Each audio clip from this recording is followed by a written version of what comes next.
왜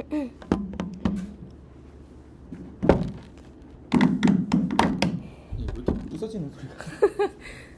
네. 안녕하세요. 저는 오늘 심CLR in Medical Imaging에 관해서 발표를 할 빼서 할래 아니면 컴퓨터학과 19학번 김승현입니다.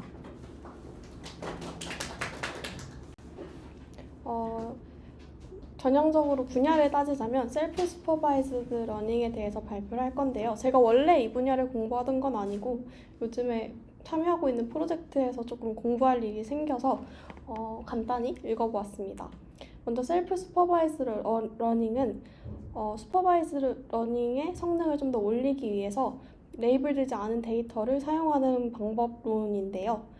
모델이 어떤 데이터의 좀 잠재적인 피처를 좀 배우게 하기 위해서 그런 레프레젠테이션 러닝을 가능하게 하는 데에 많이 쓰이고 있습니다. 크게 두 가지 어프로치가 있는데 하나는 제너레이티브한 어프로치고 다른 하나는 디스크리미네이트한 어프로치입니다. 제너레이티브한 접근은 저도 원래 공부하던 건 아니라 잘 모르겠는데 찾아봤을 때 빈 공간에 있을 때 그 부분에 뭐가 들어가는지 알아맞힌다던가 그런 식으로 픽셀 레벨로 제너레이션 하면서 데이터에 대해서 학습을 한 데이터에 대해서 좀 깊이 있게 학습을 하는 방향이고요. 디스크리미네이트 같은 경우는 어떤 다운스트림 태스크가 아니라 어떤 좀 더 그 전에 태스크를 정의하고 그에 대해서 학습해서 그 다음에 파인 튜닝하는 방식으로 알고 있습니다. 근데 두 방법 다 픽셀 레벨 같은 경우는 컴퓨테이셔널리 익스펜시브하고 그리고 디스크리미네이트 같은 경우는 태스크를 미리 정의하기 때문에 저희가 나중에 원하는 태스크로 옮기는데 좀 일반화 성능이 떨어진다고 저자들이 얘기하고 있었습니다. 심CLR 같은 경우는 20년도에 나온 컨트라스티브 러닝을 위한 간단한 프레임워크라고 나왔는데요. 줄여서 심CLR이라고 하는 것 같습니다. 두 개의 이미지를 받아서 하나의 이미지로부터 두 개의 다른 뷰를 데이터 어그멘테이션으로 생성을 해서 얘네들을 어떤 레이턴트 스페이스로 매핑을 한 다음에 그 공간에서 같은 것들은 가까이, 다른 것들은 멀게 하는 그런 방법입니다. 전체적으로 아키텍처는 좀 추상화된 아키텍처는 저렇게 구성이 되어 있는데요. 크게 4가지로 구성이 되어 있습니다. 먼저 스토캐스틱 데이터 어그멘테이션 모듈 다음에 밑에서 위로 가는 방향인데 그다음 뉴럴 네트워크 베이스 인코더를 통해서 데이터를 인코드하고 그다음에 인코딩된 데이터를 프로젝션 헤드로 좀 더 다른 공간으로 매핑을 한 뒤에 그 공간에서의 피처들로부터 컨트라스티브 로스를 적용을 하는데요. 하나하나 간단하게 설명드릴 거고 그 전에 여기서 인코더 같은 경우는 다들 흔히 아시는 레즈넷을 사용했습니다. 레즈넷을 사용한 이유는 성능 그런 건 아니고 애초에 이름이 심플 프레임워크를 좀 목표하고 있었기 때문에 가장 간단하고 대표적인 모듈을 선택했다라고 하더라고요. 먼저 첫 번째 모듈인 스토캐스틱 데이터 어그멘테이션 모듈 같은 경우는 하나의 이미지를 받아서 그 이미지를 랜덤한 데이터 어그멘테이션 테크닉들을 이용해서 다른 두 가지 뷰를 생성을 합니다. 그래서 하나의 이미지로부터 생성된 두 개의 뷰가 아니고 배치 내의 다른 뷰들은 이제 네거티브 페어로 규정이 되는데요. 그래서 여기서 적용한 데이터 어그멘테이션은 랜덤 크롭, 랜덤 컬러 디스토션, 랜덤 가우시안 블럭입니다. 이렇게 정한되는 이유가 있는데요. 먼저 저자들이 실험을 했을 때 저자들이 랜덤하게 크롭, 컷아웃, 컬러 디스토션, 소벨 필터, 노이즈 블러, 로테이트 등을 좀 순서를 바꾸거나 여러 가지 조합을 해서 실험을 했는데 이때 조금 더 공정하게 테스트를 하기 위해서 하나의 아까 전에 하나 이미지로부터 두 개의 브랜치로 어그멘트를 할 때 하나는 아무것도 하지 않고 다른 하나에만 이렇게 여러 조합으로 데이터 어그멘테이션을 넣어서 어시메트릭하게 실험을 했다고 합니다. 그때 성능을 비교했을 때 노란색으로 갈수록 성능이 좋은 편에 속하는데 이때 조합이 컬러와 컬러와 크롭을 조합했을 때 순서와 상관없이 그 두 조합이 가장 좋게 나타나서 그 두 개를 썼다고 합니다. 그리고 이런 컬러 디스토션, 크롭 정도는 뭐 좀 편하긴 하지만 사실 저는 그 생각도 들었는데 컬러 디스토션 하면은 약간 이미지에서도 가장 중요한 인포메이션 중 하나가 약간 컬러일 수 있잖아요. 어떻게 보면은 특정 객체는 컬러로 좀 더 찾는 게 더 빠를 수도 있을 것 같은데 컬러 디스토션을 넣었을 때 슈퍼바이즈 러닝 같은 경우는 밑줄에 보시면 그렇게 성능이 오히려 저하되는 모습을 보여줍니다. 그 디스토션하는 강도를 높였을 때. 근데 심CLR 같은 경우는 디스토션 스트렝스를 높일수록 오히려 성능이 좀 더 좋아지면서 이 모듈이 왜 필요한지도 좀 더 실험적으로 찾을 수 있었다라고 합니다. 그 다음으로는 인코더 같은 경우는 이렇게 어그멘트된 두 가지 이미지가 인코더를 통해서 피처가 뽑혀지고 그 피처들이 프로젝션 헤드로 들어가게 되는데요. 이때 프로젝션 헤드는 세 가지를 실험해 봤다고 합니다. 하나는 리니어고 다른 하나는 액티베이션이랑 히든 레이어가 들어간 넌 리니어고 나머지 하나는 아예 없이 그냥 아이덴티티 매핑으로 했던 거였는데 이때 과정에서 넌 같은 경우가 디멘셔널리티가 높은데도 불구하고 저 초록색이 그 아이덴티티 매핑이거든요. 오히려 성능이 안 좋은 모습을 보이면서 프로젝션 헤드를 쓰는 게 굉장히 의미가 있었다라고 나타났다고 합니다. 그래서 저자들이 추론하기로는 프로젝션 헤드가 그 인코더 같은 경우는 인코더에서 여러 가지 이미지에 대해서 좀 풍부한 피처를 뽑아냈는데 프로젝션 헤드는 컨트라스티브 러닝에 필요한 정보만을 이렇게 만지는 과정에서 다른 필요 없는 좀 풍부한 피처들이 사라지기 때문에 프로젝션 헤드가 컨트라스티브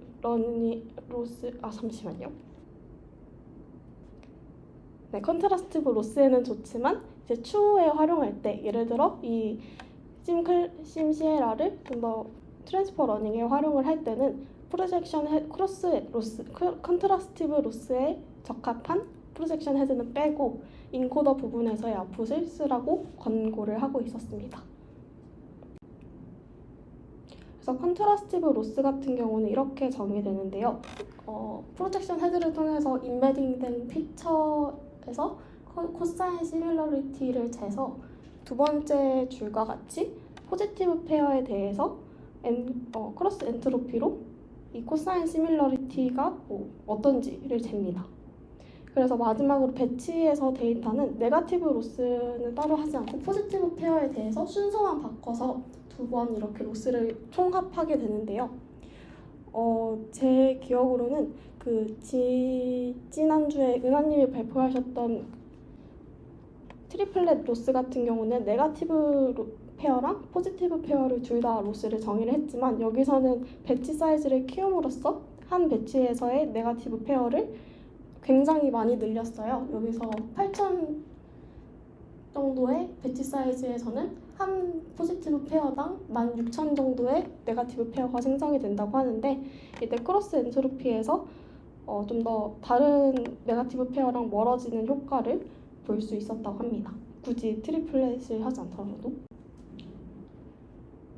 그리고 이 메소드를 다른 셀프 슈퍼바이즈드 메소드랑 비교를 했을 때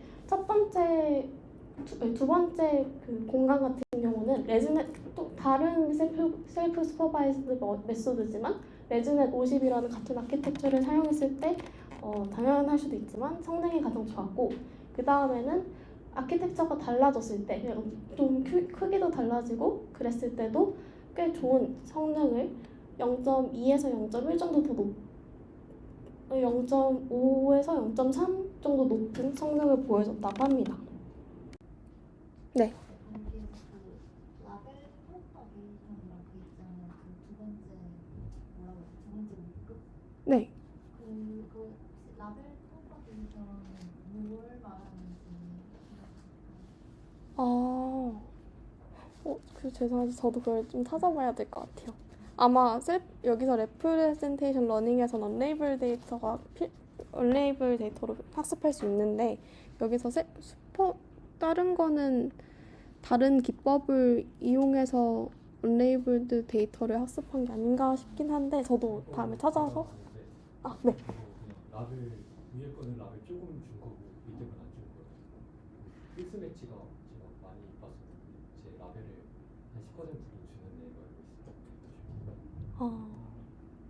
제가 알기로는 저 서브 레이블이라 하는 방법이 기존의 레이블드 데이터랑 언레이블드 데이터 이렇게 있잖아요. 서브 레이블이 아마 레이블된 데이터를 먼저 학습을 한 다음에 모델한테 그 언레이블드 데이터의 그 레이블을 다시 줘가지고 학습하는 약간 이런 방식이라고 알고 있어서 아마 레이블 프로파게이션이 그렇게 레이블을 좀 준 다음에 학습하는 방식일 거예요. 아래쪽은 이제 그런 과정 없이 그냥 레프레젠테이션만 비교해서 가깝고 멀기 이런 식으로 인도하는 거 맞습니다. 필수 매치도 저 방법으로 똑같아요. 레이블을 구현해서 학습을 하냐 아니면 언레이블드 그 자체로 학습을 하냐라는 차이인 것 같아요.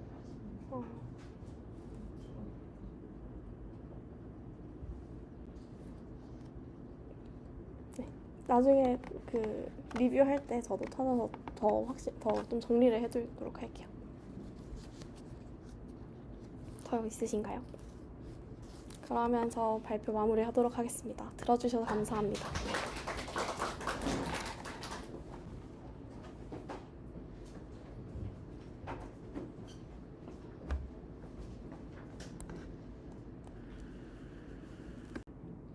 제가 지금 속해 있는 연구실에서는 메디컬 데이터를 주로 다루는데 메디컬 이미징에서 심CLR 같은 셀프 슈퍼바이즈드 러닝을 어떻게 쓰고 있나라고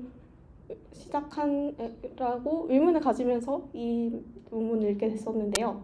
메디컬 이미징 같은 경우는 거기에 있는 특별한 챌린지라고 하면 필요한 데이터를 얻는 데 시간이 많이 걸립니다. 아무래도 그냥 내추럴 이미지는 찍으면 되지만 메디컬 데이터 같은 경우는 특수한 기기도 있고 아니면 저희가 갖고 싶은 질환을 가진 사람이 있어야 되고 그렇다 보니까 시간이 오래 걸리고 또 데이터를 레이블하는데 할 수 있는 그런 능력이 있는 사람이 한정되어 있기 때문에 레이블된 데이터를 얻는 게 쉽지 않다고 합니다. 그래서 메디컬 이미지를 분석하려면 이렇게 제한된 데이터로 학습을 하는 게 좀 중요하다. 그게 필수적이다라는 특징이 있습니다. 그래서 그 전까지 접근할 수 있는 방법이 흔히 다른 분야에서도 그렇듯이 이미지넷으로 학습된 좀 그런 모델을 갖고 와서 트랜스퍼 러닝을 한다든지 아니면 인도메인 데이터로 프리트레인 시켜서 또 학습을 시킨다든지 이런 방법이 있는데요. 첫 번째 같은 방법은 아무래도 메디컬 데이터가 수가 좀 적고 많이 모으기가 쉽지 않기 때문에 컨버전스가 잘 되지만 이미지넷으로 프리트레이닝된 모델을 쓰면 컨버전스가 잘 되지만 아무래도 도메인이 다르기 때문에 엄청난 퍼포먼스를 보이는 경우는 별로 없었다고 합니다. 그리고 두 번째 같은 경우는 인도메인 데이터로 이미지넷만큼의 양의 아니면 그 이상의 양의 데이터를 얻기 어렵기 때문에 아무래도 그만한 이미지넷 프리트레인만큼의 효과는 볼 수 없을 겁니다. 그래서 저자들은 요즘에 컨트라스티브 러닝, 심클리어 같은 게 나왔으니까 메디컬 이미지에서도 적용을 해보자라고 했는데요. 네, 그래서 좀 더 데이터에서 좀 더 풍부한 피처 레프레젠테이션을 뽑아서 이것들을 메디컬 다이그노시스에 활용을 해보자라고 했습니다. 그래서 여기서 제안한 방법은 총 3단계로 이루어져 있는데 하나는 이미지넷으로 셀프 슈퍼바이즈드 프리트레이닝을 하고 그 다음에 인도메인 이미지로 또 셀프 슈퍼바이즈드 프리트레이닝을 하고 다음으로 이제 인도메인 이미지로 슈퍼바이즈 레이블된 데이터로 파인 튜닝을 하자라고 했습니다.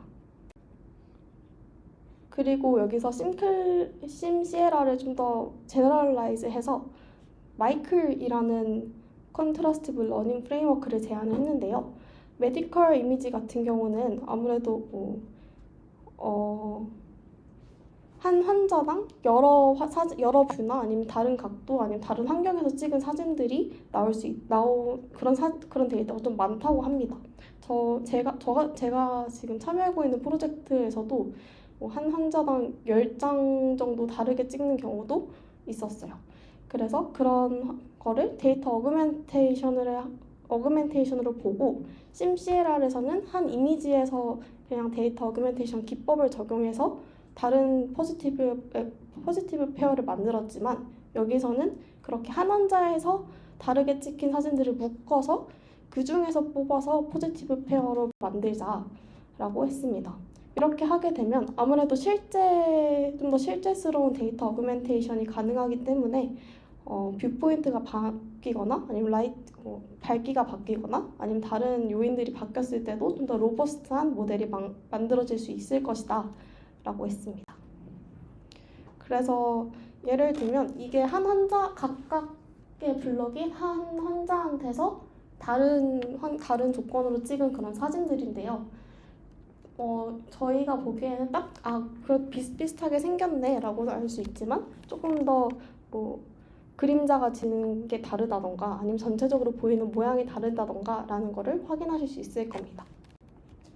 그래서 심CLR 같은 경우는 왼쪽처럼 한 이미지를 어그멘트해서 포지티브 페어를 만들었는데 마이클 같은 경우는 그냥 가방 속에 한 환자에서 나온 이미지들이 다 있으면 그 중에서 하나를 뽑아서 어그멘트를 시키고 그 중에서 또 같은 사진일 수도 있고 같은 환자의 다른 사진일 수도 있는데 그 사진을 뽑아서 또 어그멘트를 시켜서 얘네 둘을 포지티브 페어로 보고 컨트라스티브 러닝을 시켰습니다.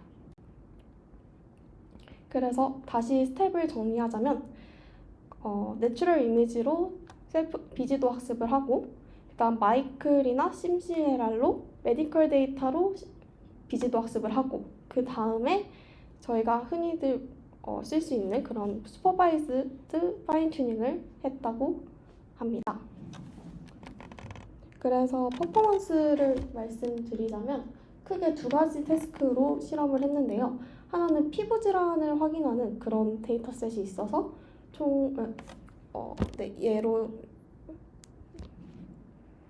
예로 실험을 했고 이 데이터셋 같은 경우는 27개의 클래스가 있고 그냥 환자들이 자기의 그런 환부를 환자들의 카메라로 찍었다고 해요. 그래서 그냥 좀 더 이미지넷과 비슷한데 이미지넷과 비슷한 컬러 이미지에 환자 환부가 주로 있는 이미지고 두 번째로는 엑스레이로 찍어서 가슴 부위에서 상체 부분의 질환을 예측하는 그런 데이터셋입니다. 근데 이거는 이미지넷이랑 다르게 그레이스케일이지만 아무래도 엑스레이를 찍을 때 저희가 자세가 정해져 있어서 항상 비슷한 뷰를 갖고 있어서 좀 더 확인하기 편했을 것 같습니다. 네, 그래서 먼저 첫 번째 퍼포먼스는 이렇게 나타냈는데 예전 아키텍처를 점점 키워가면서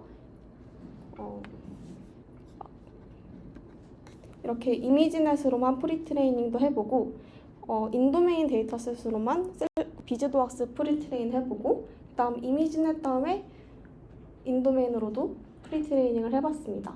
그래서 아키텍처가 점점 커져갈수록 여기서 62 정도에서 64, 68까지 올라가는 모습을 보였는데요. 그래서 점점 모델을 키울수록 퍼포먼스는 어쩌면 좀 당연하게 올라갔다. 그리고 여기 보시면 이미지넷을 썼을 때는 62 정도였는데 둘 다 활용했을 때는 63 아니면은 다른 부분에서도 둘 다 활용했을 때 68, 67 정도로 더 높은 것을 확인할 수 있습니다. 그래서 인도메인만 쓰거나 내추럴 이미지만 쓰는 게 아니라 내추럴 이미지 다음에 인도메인까지 하는 게 어느 정도 좀 필수적이다라고 확인할 수 있는데요. 그리고 저자들이 디스트리뷰션 시프트라고 해서 비슷한 질환의 그런 메디컬 데이터셋인데 다른 환경에서 찍힌 그런 데이터셋을 따로 뽑아뒀대요. 그래서 이런 좀 데이터 분포가 달라졌을 때 이 모델이 어느 정도 반응을 하는지를 확인을 했는데 슈퍼바이스된 이미지넷 같은 베이스라인 같은 경우에는 이렇게 데이터 분포가 바뀌었을 때 꽤 좀 낮은 성능이 많이 하락을 했는데 심CLR이나 마이클처럼 이런 여기서 제한한 셀프 슈퍼바이스를 썼을 때 이런 데이터 분포가 변해도 슈퍼바이스보다 좀 더 나은 그런 성능을 보여줬습니다. 그래서 여기서는 도메인이 조금 바뀌더라도 모델이 좀 더 일반화를 잘 할 수 있다라고 결론을 지었습니다.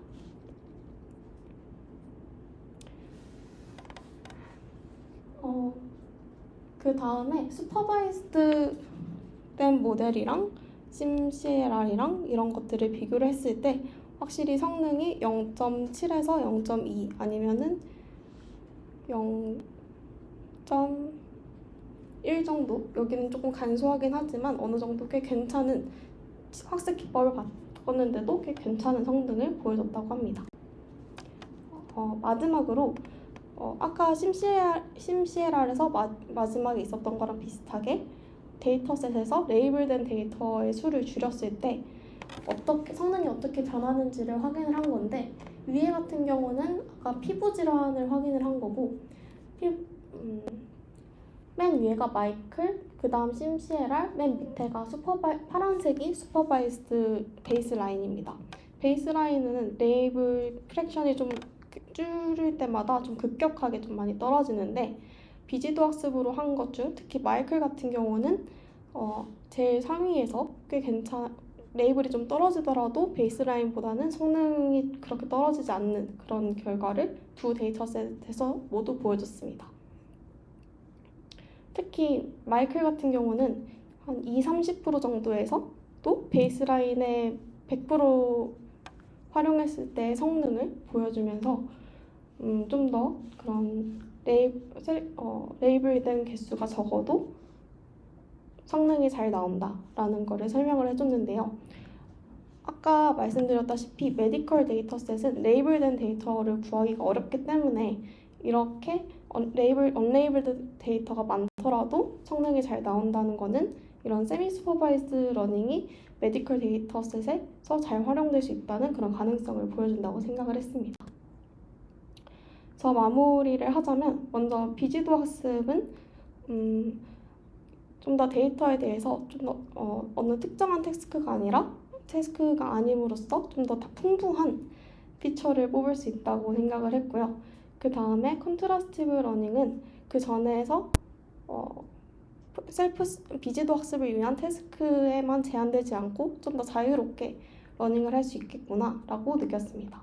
마지막으로 마이클 같은 경우는 심CLR에서 실제에서 어그멘트된 데이터를 어그멘테이션으로 보면서 좀 더 심CLR을 일반화한 버전이라고 설명이 되어 있었고요. 마이클보다 좀 더 일반화를 할 수는 없을까라는 좀 의문을 가지면서 이 발표를 마무리하도록 하겠습니다. 감사합니다.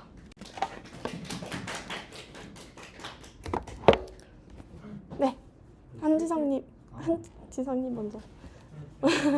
죄송합니다. 어쨌든 레프레젠테이션을 했다는 거면 어떻게 그 성능 기준은 어떤 식으로 기준가?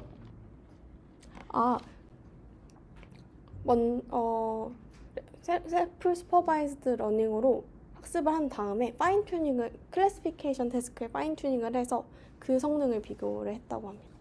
그래서 셀프 슈퍼바이즈 러닝된 모델을 선택할 때도 그 클래시피케이션 태스크에서 성능이 좋은 방향으로 선택을 했다고 본 것 같아요. 그러면 추가로 클래시피케이션 하는 MLP를 붙여가지고 네, 그 아까 프로젝션 헤드를 빼고 여기서는 리니어 클래시파이어를 붙여서 파인 튜닝 했다고 해요. 그렇게 되면 결국에는 레이블이 있어야 되는 거예요? 그쵸. 근데 이제 셀프 비지도 학습을 하는 과정에서 레이블이 필요가 없으니까 그때 언레이블된 데이터를 쓰고 대신에 이제 파인 튜닝하는 과정에서는 필요한 데이터가 좀 주니까 조금 덜 레이블된 데이터셋을 쓸 수 있다는 것 같아요. 네, 지원님. 혹시 프리텍스트 태스크가 뭔지 제가 원래 셀프 스포일즈를 러닝을 공부한 건 아니어서 저도 정확히는 모르는데 제가 찾아본 바로는 그 비지도 학습을 하기 위해서 예를 들어 클래시피케이션 지도 학습도 여러 가지 태스크가 있잖아요. 어떤 클래시피케이션 하기, 뭐 하기 막 이런 태스크 아니면은 뭐 마스킹하고 거기 맞추기 막 이런 게 있는데 비지도 학습을 시키기 위한 태스크를 정의하는 것 같아요. 예를 들면 이미지에서 이렇게 네모칸 뚫어놓고 이 이미지에 여기에 뭐가 들어갈까? 아니면은 여기 공간 포지션이 1, 2, 3, 4, 5, 6, 7, 8, 9가 있는데 이 이미지가 저 중에 어디에 들어갈까? 막 이런 식으로 그거를 잘 푸는 모델을 훈련시키면서 비지도 학습을 시키는 방법론이 원래 있었던 것 같더라고요. 진짜 내 태스크 이름이면 클래시피케이션 태스크 뭐 쓰고 그거를 통칭해서 그런 태스크를 그렇게 정의된 태스크를 통칭해서 프리텍스트 태스크라고 하는 것 같았어요. 네. 네, 12페이지.